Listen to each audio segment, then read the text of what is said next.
नमस्कार बच्चों, हम पढ़ रहे थे अध्याय 2 पदार्थ की संरचना एवं अणु। और इस चैप्टर में हमने परिभाषाओं तक आ गए थे। हमने पदार्थ पढ़ लिया था, पदार्थ क्या है, पदार्थ की संरचना कैसी होती है और पदार्थ के गुण क्या होते हैं, किस वस्तु को पदार्थ कहा जाएगा, ये भी पढ़ लिया था। इसके बाद कुछ परिभाषाएं पढ़ रहे थे हम। उन परिभाषाओं में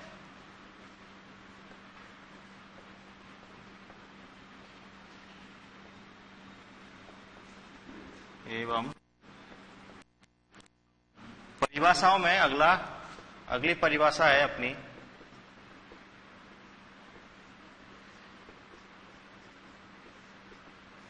तत्व।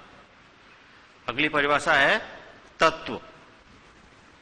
थोड़ा बड़ा लिख देता हूं इसको।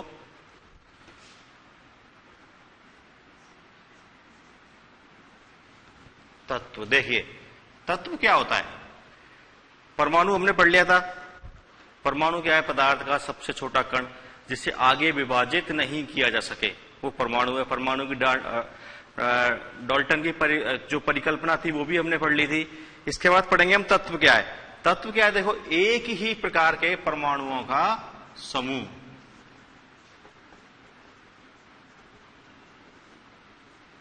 एक ही प्रकार के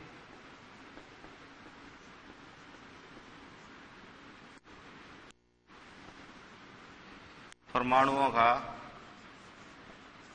समूह तत्व कहलाता है।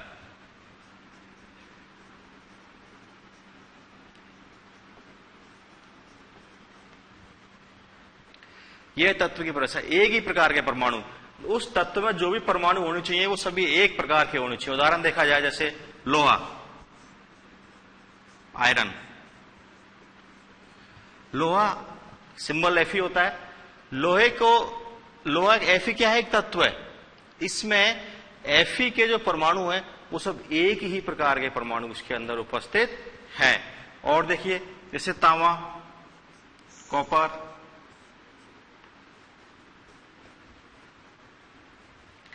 इसमें भी क्या है? कॉपर के जो परमाणु है वो सभी एक ही प्रकार के परमाणु होंगे। सोना, चांदी, ये सब क्या है? तत्व हैं।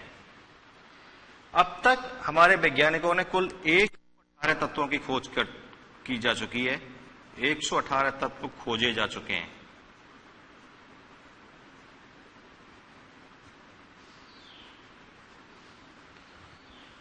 अब तक आज की डेट में कुल 118 तत्वों की खोज की जा चुकी है।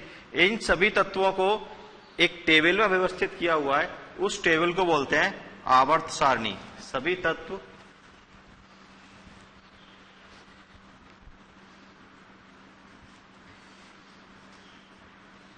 तत्व अपने गुणों के आधार पर, इनके जो गुण हैं उनके आधार पर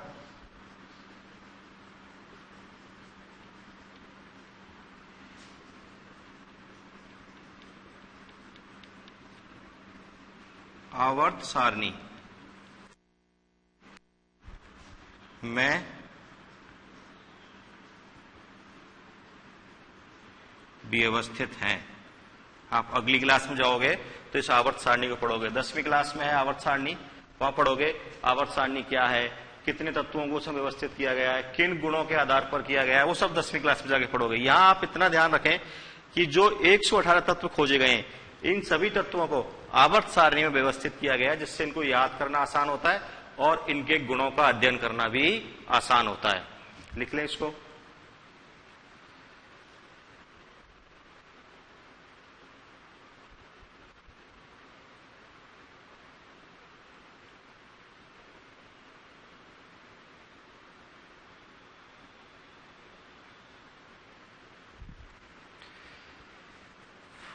अगली परिभाषा है परमाणुकता।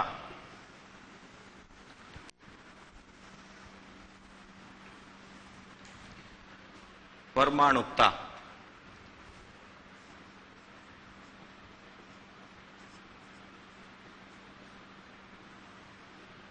देखिए, परमाणुकता क्या होगी? जो कोई तत्व है उस तत्व में उपस्थित परमाणुओं की संख्या। तत्व में उपस्थित अणु में उपस्थित परमाणुओं की संख्या। इसको मैं पहले भी एक बार डिस्कस कर चुका हूं हमारी पिछली क्लासों में। जैसे मैं पूछूं ओजोन O3 कितने परमाणु है इसमें, बताइए। ओजोन में कितने हैं? 3, बिल्कुल सही, 3।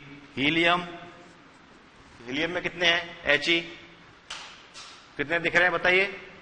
1, बिल्कुल सही, 1। अब मैं अणु की बात लूं, मान लो ये अणु है, अगर मैं एक और अणु लूं H2O, बताइए इसमें कितने परमाणु है H2O में? किसका सूत्र है ये? जल का, जल का सूत्र है H2O। 2 हाइड्रोजन है, 1 ऑक्सीजन है। टोटल कितने हो गए? कुल 2 हाइड्रोजन के और 1 ऑक्सीजन के मिला के कितने हो गए? 3। इस तरह से आप परमाणुकता बता सकते हो, तत्व में, अणु में और परमाणु में। हीलियम परमाणु है, उसमें 1 परमाणु होगा। नियोन में 1 होगा। आयरन Fe में बताया था, Fe में तो खूब सारे परमाणु होंगे। तो इस तरह से हम यहां पर देख सकते हैं। H2O जल में 3 है। और देखो सोडियम बाइकार्बोनेट NaHCO3, NaHCO3 में कितने हैं? काउंट कीजिए। सोडियम, हाइड्रोजन, कार्बन और ऑक्सीजन। 1 सोडियम, 1 हाइड्रोजन, 1 कार्बन और 3 ऑक्सीजन। तो टोटल कितने हो गए? 3 और 3 6, टोटल 6 हो गए। इस प्रकार से इसमें 6 प्रकार के अणु हैं। अगला देखिए यौगिक। अगली परिभाषा, इंपॉर्टेंट परिभाषा, यौगिक और मिश्रण 2 परिभाषाएं हैं, दोनों में थोड़ा सा डिफरेंस है। पहली देखते हैं हम यौगिक। देखो यौगिक क्या होगा?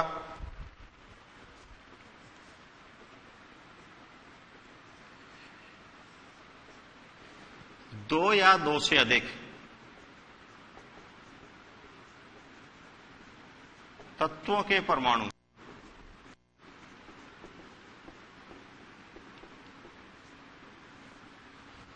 दो या दो से अधिक, दो हो सकते हैं या दो से अधिक हो सकते हैं, एक निश्चित अनुपात में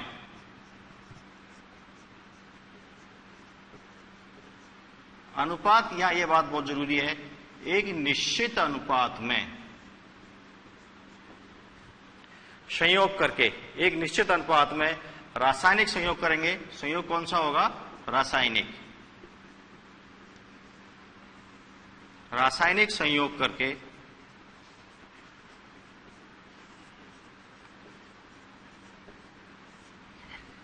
दो या दो से अधिक तत्वों के परमाणु एक निश्चित अनुपात में रासायनिक संयोग करके जो पदार्थ बनाते हैं,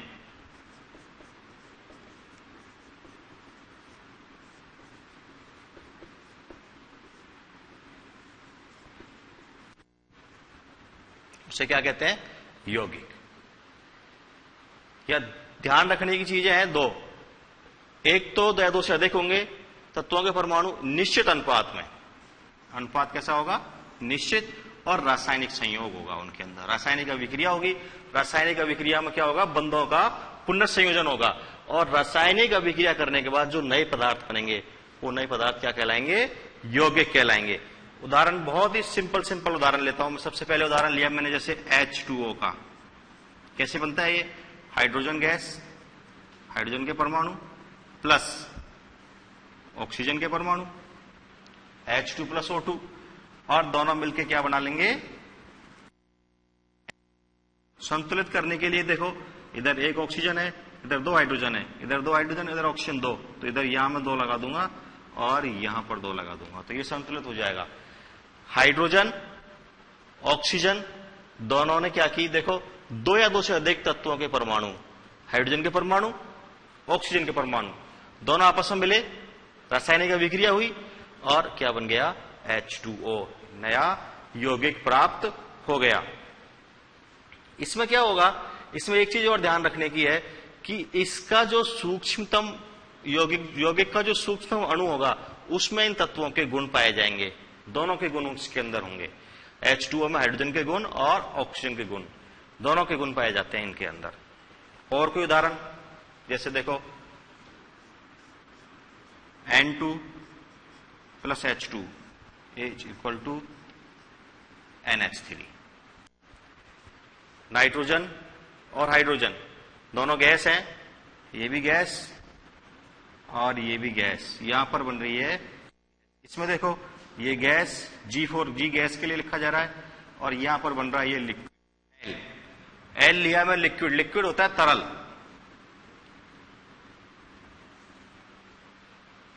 N2 plus H2 is equal to 2NH3। संतुलित करने के लिए देखो यहां पर लगाना पड़ेगा N2, यहां 3 और यहां पर 2। अब ये संतुलित है। 2 नाइट्रोजन, नाइट्रोजन को 2 से गुणा कर लिया, 2 हो गया, और 3 दूनी 6, तो 2 तिया 6 बराबर हो गया। ये संतुलित हो चुका है। लिख लो इसको जल्दी से।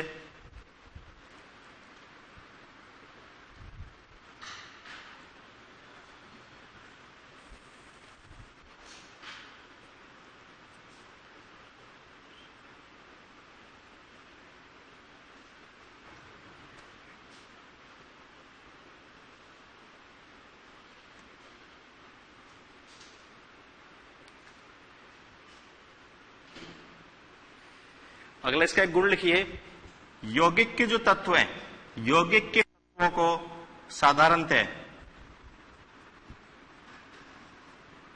साधारणतः भौतिक विधियों द्वारा, साधारणतः कोई विशेष परिस्थिति में हो भी सकता होगा, साधारणतः भौतिक विधियों द्वारा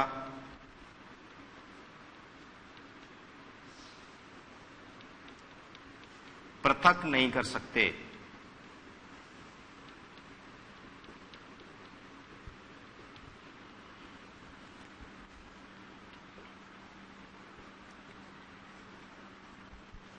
जैसे NH3 गैस है, अमोनिया गैस। अब मैं चाहूं अमोनिया गैस को गर्म करके या कोई और भौतिक विधि अपना करके छान के इसको मैं हाइड्रोजन और नाइट्रोजन में तोड़ दूं, ऐसा संभव नहीं है। ऐसा साधारणतः ऐसा संभव नहीं होता है।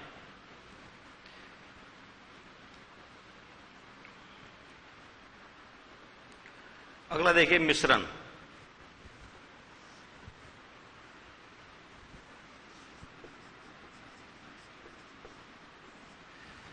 मिश्रण में और यौगिक में बस थोड़ा सा अंतर है। यहां पर देखिए निश्चित अनुपात शब्द आया हुआ है, मिश्रण में निश्चित अनुपात शब्द नहीं आएगा।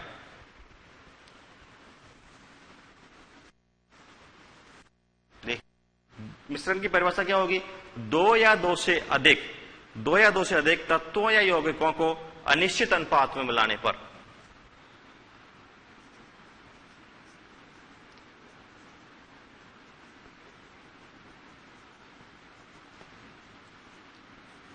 तत्व भी हो सकते हैं और यौगिक भी हो सकते हैं। तत्व 2 या 2 से अधिक तत्वों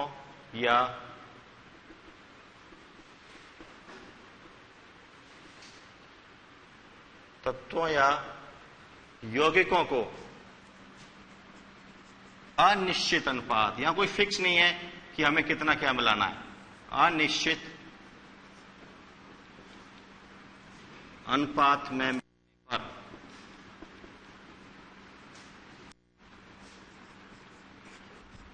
मिश्रण प्राप्त होता है।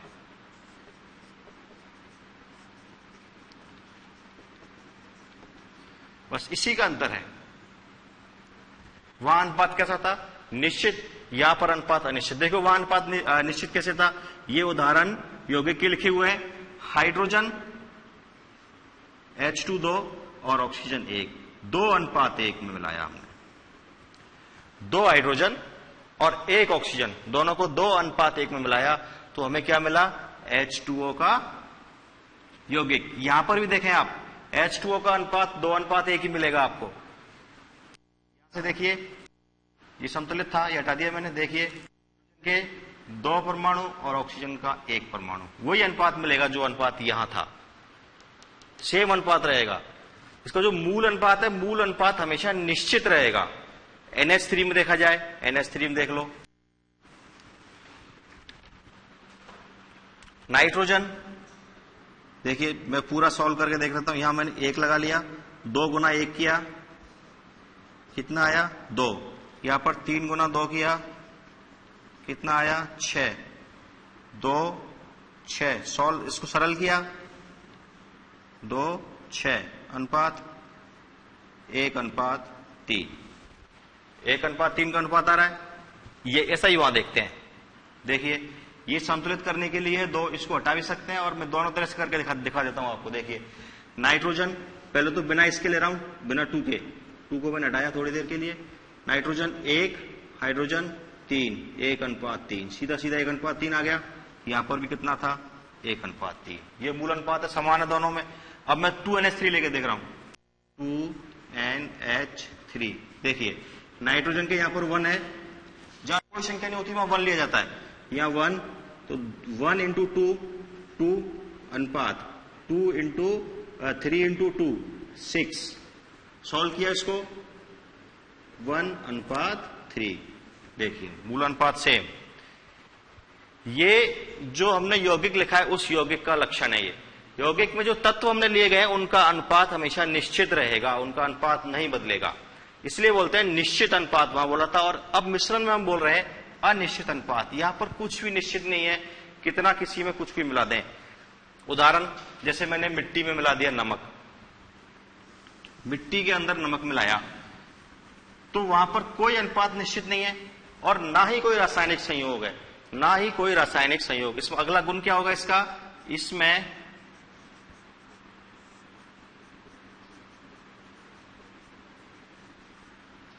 रासायनिक क्रिया नहीं होगी या रासायनिक संयोग नहीं होगा। रासायनिक संयोग नहीं होगा मिश्रण के अंदर। और तीसरा, इसके घटक, इसके घटकों को भौतिक विधि द्वारा पृथक किया जा सकता है।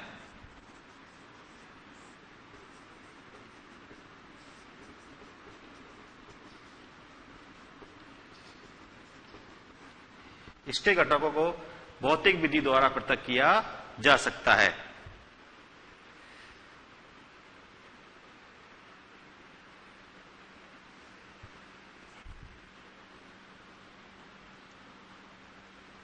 एक उदाहरण सिंपल सा, वायु। वायु क्या है? नहीं, ऑक्सीजन नहीं है वायु। वायु ऑक्सीजन नहीं है। वायु क्या है? विभिन्न गैसों का मिश्रण है। देखो वायु में नाइट्रोजन भी है, ऑक्सीजन भी है, कार्बन डाइऑक्साइड भी है, नियोन भी है, कार्बन मोनोऑक्साइड भी है और भी बहुत सारी गैस है वायु के अंदर मिक्स है। तो वायु क्या है? मिश्रण। वायु मिश्रण है। नोट कर लें इसको।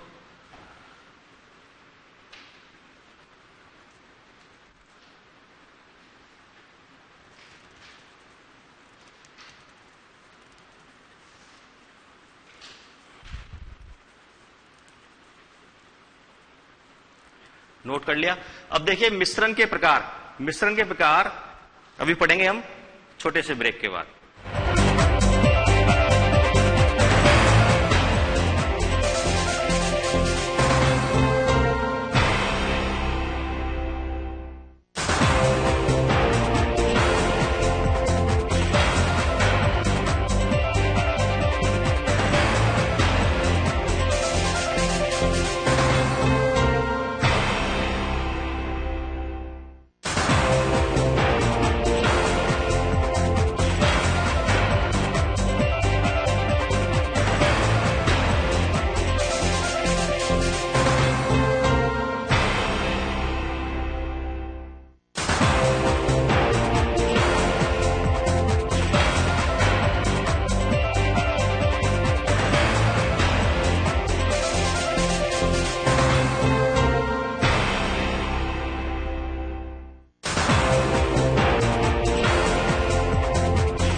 के बाद फिर स्वागत है आपका।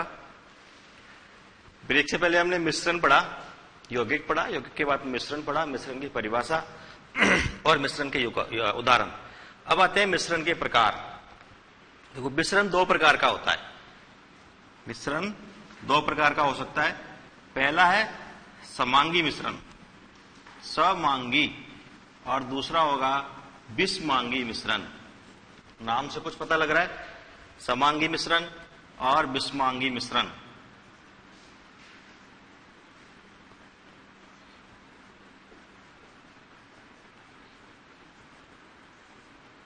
समांगी और विषमांगी दो प्रकार हो गए मिश्रण के, एक तो समांगी मिश्रण और एक विषमांगी मिश्रण। समांगी में क्या होगा कि जो मिश्रण के घटक हैं, मिश्रण के सभी घटकों का,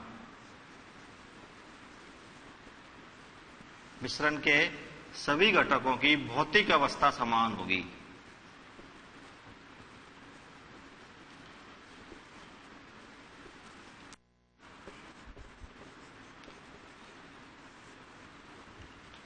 मिश्रण के सभी घटकों की भौतिक अवस्था समान। जैसे विलयन, दो विलयनों को मिलाया जाए, दो तरल है, लिक्विड है, उन दोनों को मिलाया जाए तो विलयन बनेगा। जैसे अभी मैंने एक उदाहरण लिखा था वायु का, तो वायु भी क्या है, समांगी मिश्रण ही है। ऑक्सीजन भी गैस है। देखो, मैंने इसके घटक भी लिखे थे, कुछ घटक लिखे थे मैंने वायु के, नाइट्रोजन, ऑक्सीजन, डाइऑक्साइड, ये भी गैस, सभी गैस है। तो ये वायु क्या है, समांगी मिश्रण है। विलयन, जैसे मैंने विलयन बनाया, मैंने लिया एक तो एल्कोहल, मान लो मैंने इथाइल एल्कोहल ले लिया, एथिल एल्कोहल, एक ले लिया मेथिल एल्कोहल का,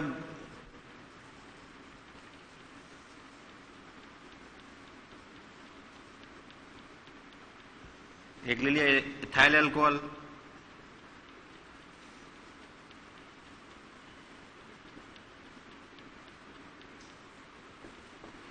एसीटोन ले लिया साथ में। तीनों द्रव हैं, ये भी लिक्विड, ये भी लिक्विड और ये भी लिक्विड। ये कैसा मिश्रण है, समांगी मिश्रण। तीनों का कोई अनुपात फिक्स नहीं किया, टेस्ट ट्यूब से नाप के ले लिया, थोड़ा सा ये डाल लिया, थोड़ा सा ये डाल लिया, थोड़ा सा ये डाल लिया, विलयन बन गया। तो ये है समांगी मिश्रण। सभी जो घटक हैं वो घटक एक जैसे हैं इसके अंदर। अगला है विषमांगी। देखिए, परिभाषा अपने आप समझ में आ गई होगी। देखो, सभी घटकों की भौतिक अवस्था समान, सभी घटकों की एक ही भौतिक अवस्था है। जैसे गैस गैस गैस, या लिक्विड लिक्विड लिक्विड, या सॉलिड सॉलिड सॉलिड। ये भी हो सकता है कि सॉलिड सॉलिड सॉलिड। जैसे नमक ले लिया मैंने, मिट्टी, नमक ले ली, नमक के अंदर मिट्टी मिला दी। और क्या हो सकता है, नमक और नमक के अंदर चीनी मिला दी।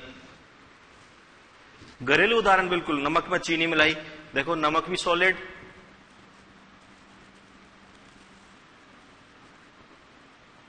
ठोस कण होते छोटे छोटे, और चीनी क्रिस्टल है, और चीनी की भी क्रिस्टल होते हैं, दोनों ही ठोस हैं।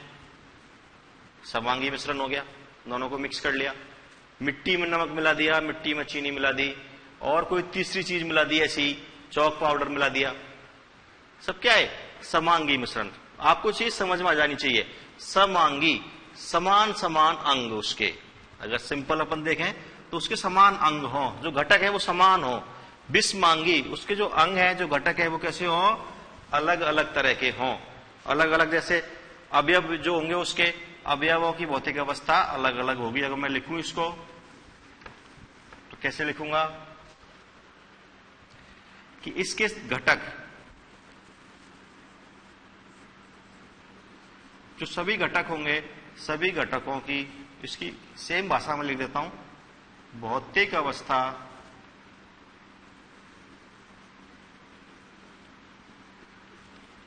असमान, एक जैसी नहीं होगी। जो सभी घटक हैं, उन घटकों की भौतिक अवस्था कैसी होंगी, अलग अलग होंगी।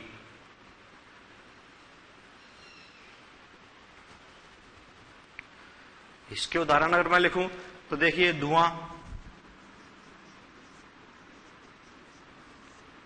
धुआं, धुआं कैसा होगा, समांगी या विषमांगी? बताइए। समांगी नहीं होगा, धुआं विषमांगी होगा, क्योंकि धुआं में क्या है कि विभिन्न गैसें हैं। एक तो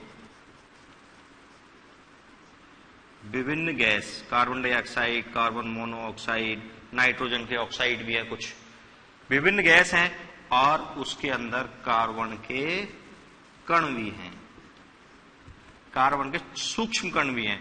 तो विभिन्न गैस, ये तो गैसीय अवस्था हो गई, और कार्बन के सूक्ष्म कण कैसे हैं, ठोस। तो देखो गैस के अंदर क्या मिला हुआ है, ठोस मिला हुआ है। एक अवस्था गैस है तो दूसरी अवस्था ठोस है, अलग अलग अवस्था हो गई। बादल, बादलों में भी ऐसी होता है, पानी है, पानी के अंदर गैस के कण मिली, गैस भी मिली हुई है, पानी भी मिला हुआ है वहां पर, और छोटे छोटे सूक्ष्म धूल के कण भी हैं, जो बूंद का निर्माण हो रहा है वो सूक्ष्म, वहां पर धूल के कण भी हैं। दूध,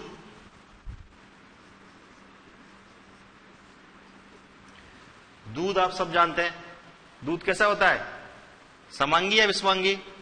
समांगी नहीं, दूध भी विषमांगी होता है। दूध में क्या होता है, प्रोटीन के सूक्ष्म कण है, प्रोटीन के सूक्ष्म कण तरल पदार्थ पानी के अंदर घुले हुए हैं। प्रोटीन है, प्रोटीन विभिन्न प्रकार की प्रोटीन्स है दूध में, कैसीन है जो क्या है कि पानी के अंदर घुली हुई है। इसका मतलब क्या है, एक तो द्रव है और ठोस भी है, कि विषमांगी हो गया। अच्छा, और उदाहरण बताता हूं आपको, एक बहुत सिंपल उदाहरण विषमांगी का, जो आपको सबको बड़ी अच्छा लगता है।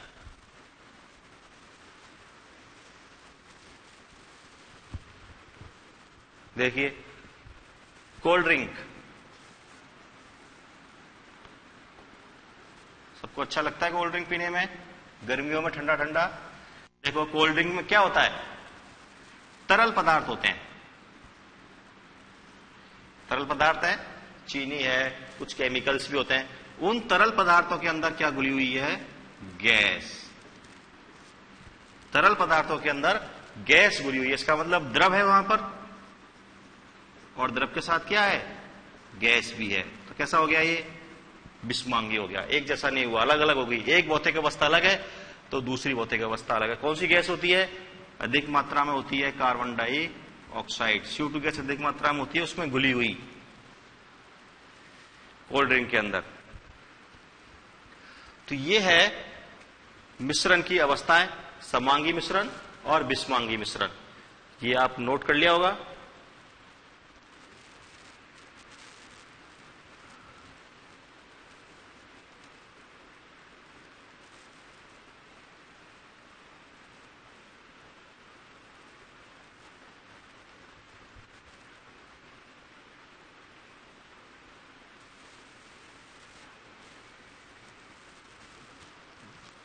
CO2 का नाम क्या होता है, CO2, कई बच्चे भूल जाते हैं CO2 का नाम। इसका नाम होता है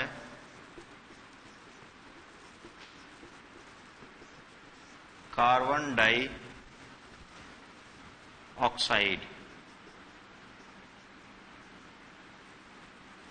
आप कहीं भी साइड में लिख सकते हैं, carbon dioxide, CO2 gas, carbon dioxide gas. अब ये परिभाषाओं के बाद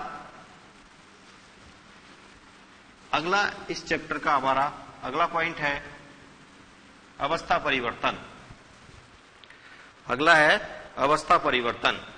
सबसे पहले मैं देखता हूं परिवर्तन क्या होता है। सबसे पहले देखते हैं अपन कि परिवर्तन क्या होता है। क्या होता है परिवर्तन, अपने आप को बदलना। जैसे अभी आप 9th क्लास में हो, अभी थोड़ी कम पढ़ाई चल रही है, धीरे धीरे आप पढ़ाई में क्या लाएंगे, बदलाव लाएंगे, ज्यादा पढ़ने लगेंगे, ज्यादा पढ़ने लगेंगे। और फिर जब 10th क्लास में आ जाओगे तो और ज्यादा पढ़ना पड़ेगा। वहां पर बोर्ड का दबाव रहेगा, बोर्ड की परीक्षा होगी, बाहर कहीं सेंटर आएगा, अलग से बाहर से बन के पेपर आएगा। तो वहां परिवर्तन है, वो अपने आप में परिवर्तन लाना। हम जैसे मौसम के हिसाब से परिवर्तन लाते हैं, सर्दियों में हमारा खाना पीना अलग तरह का हो जाता है, गर्मियों में अलग। तो इसी प्रकार से जो पदार्थ होता है, जो द्रव्य होता है, वो द्रव्य भी अपने गुणों में परिवर्तन लाता है। तो उस वो परिवर्तन क्या होगा, देखो द्रव्य के भौतिक एवं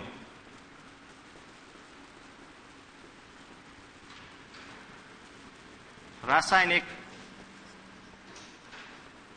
गुणों में बदलाव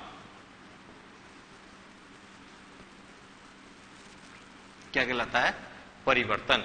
उसके भौतिक गुण और रासायनिक गुणों में जो बदलाव आएगा, जो चेंज आएगा, उसे क्या बोलते हैं हम, परिवर्तन। जैसे अवस्था परिवर्तन,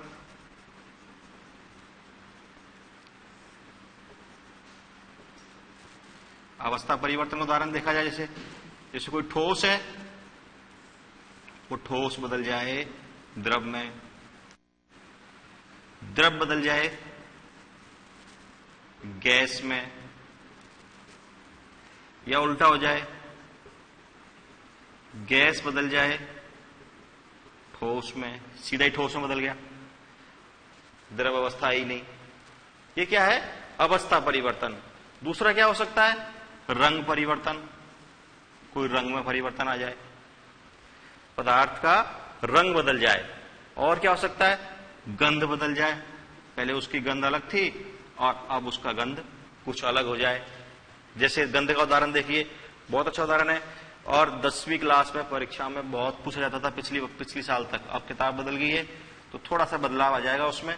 गंध का उदाहरण देखिए, जैसे मैंने ले लिया इथाइल अल्कोहल,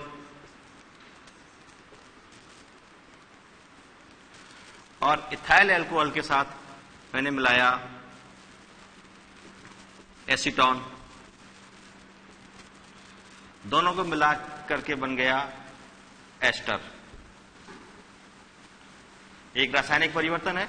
परिवर्तन अभी हम पढ़ेंगे, परिवर्तन दो प्रकार के होते हैं, भौतिक परिवर्तन और रासायनिक परिवर्तन। मैं गंध का उदाहरण दिखा रहा हूं आपको। एक इथाइल अल्कोहल की गंध थोड़ी मीठी होती है, लेकिन इतनी ज्यादा मीठी नहीं होती, थोड़ी तीक्ष्ण भी होती है। एसीटोन की गंध बहुत तीक्ष्ण होती है, अति तीक्ष्ण। लेकिन जो एस्टर बनता है, इस एस्टर की गंध फलों जैसी होती है, मीठी गंध होती है इसकी, फलों जैसी। फलों में जो गंध आती है, ऐसी गंध आती है। तो देखो, इसकी गंध अलग थी, इसकी गंध अलग थी, दोनों ने रासायनिक अभिक्रिया करी, नया पदार्थ बनाया। इस नए पदार्थ की गंध दोनों से अलग थी, तो गंध परिवर्तन हो गया। रंग परिवर्तन भी होता है, अवस्था परिवर्तन भी हमने अभी देख लिया था। तो बहुत परिवर्तन। अब परिवर्तन दो प्रकार के होते हैं, मुख्यतः दो प्रकार के, भौतिक परिवर्तन और रासायनिक परिवर्तन। पहला है भौतिक परिवर्तन, टेबल बना देते हैं एक, भौतिक परिवर्तन, और दूसरा है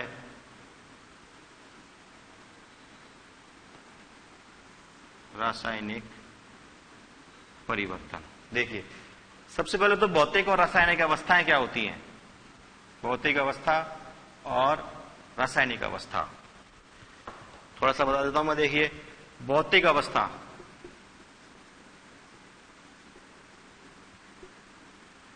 देखिए पदार्थ की वह अवस्था जिसको हम देख सकें, आंखों से देख लें, महसूस कर सकें, छू सकें। जैसे देखिए, ये डस्टर आपको दिख रहा है, डस्टर की भौतिक अवस्था कैसी दिख रही है आपको, दिख रहा है ना, कैसा है, ठोस अवस्था दिख रही है। अगर मैं एक गिलास में पानी ले लूं, पानी की अवस्था आप देख सकते हैं, हवा की अवस्था आप महसूस कर सकते हैं। हवा को आप देख नहीं सकते, लेकिन हवा को आप महसूस कर सकते हैं। आप एक बार इसको लिखें, परिवर्तन को,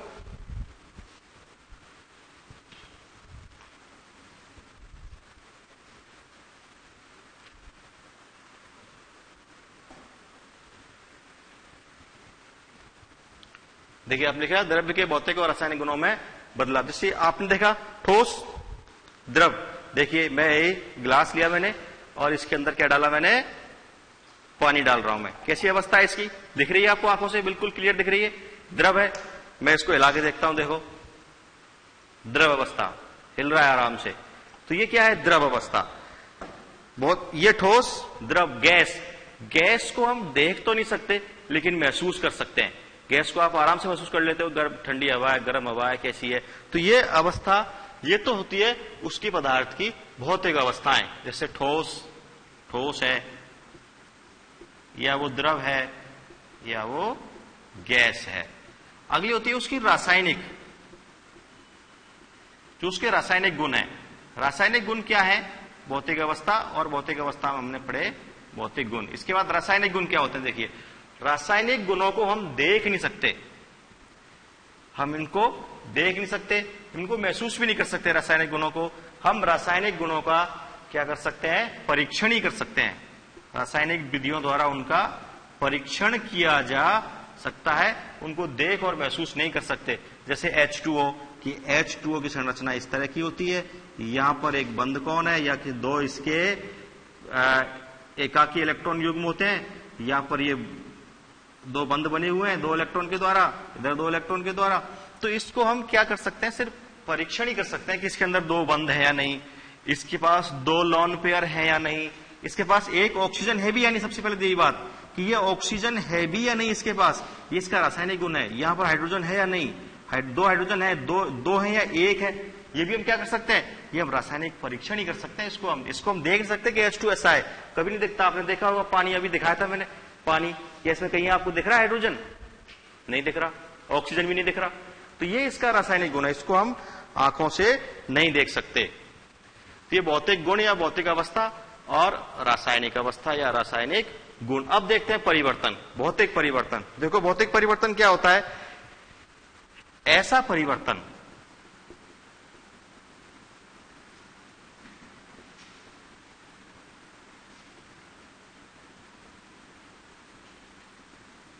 जिसमें देखिए एक परिवर्तन होगा, उस परिवर्तन में क्या होगा कि पदार्थ के जो रासायनिक गुण है वो कैसे रहेंगे? समान रहेंगे। ऐसा परिवर्तन जिसमें पदार्थ के रासायनिक गुण समान,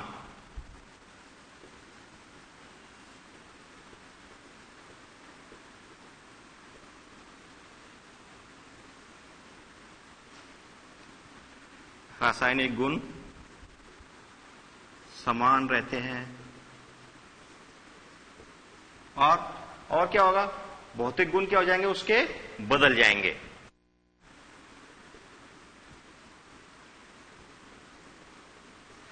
भौतिक गुण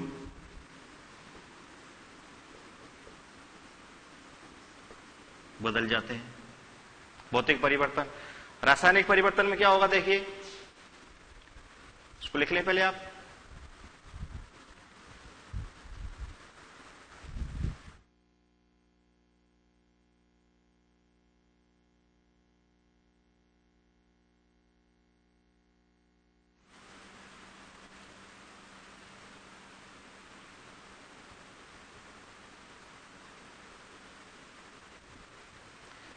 इसमें देखिए बिल्कुल सेम लैंग्वेज में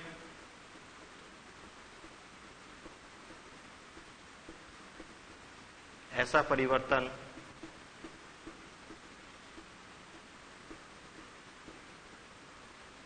जिसमें पदार्थ के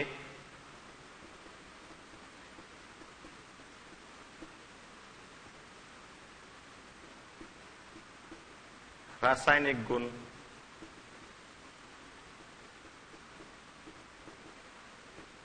बदल जाते हैं। वहां पर पदार्थ के रासायनिक गुण बदलेंगे, यहां पर पदार्थ के रासायनिक गुण नहीं बदलेंगे। देखिए, इसमें नया पदार्थ नहीं बनेगा,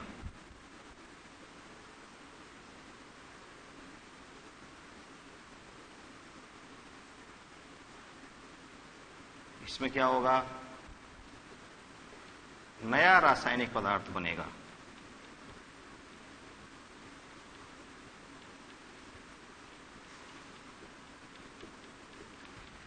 यहां पर नया रासायनिक पदार्थ नहीं बनेगा, वहां पर नया रासायनिक पदार्थ का निर्माण होगा। उदाहरण, बर्फ। बर्फ का पानी में बदलना। इसका उदाहरण, जल का निर्माण, H2 is equal to H2O।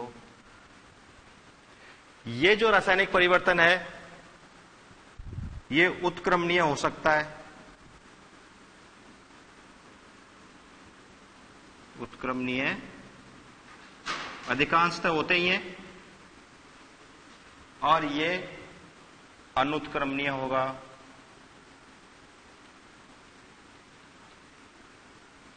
कैसा होगा? अनुत्क्रमणीय। ये उत्क्रमणीय हो सकता है, ये अनुत्क्रमणीय होगा। उदाहरण और भी, कागज को फाड़ा मैंने, कागज को फाड़ के कागज के 2 टुकड़े कर दिए, तो ये भौतिक परिवर्तन होगा। एक मैंने कागज को जला दिया तो रासायनिक परिवर्तन होगा। इसके कुछ उदाहरण हम अगली क्लास में करेंगे। यहां तक आपने कर ही लिया, अब हम अगली क्लास में कुछ उदाहरण और कर लेंगे। तो ये हमारा पदार्थ की संरचना और अणु का परिवर्तन तक हो गया, और बाकी का अगली क्लास में।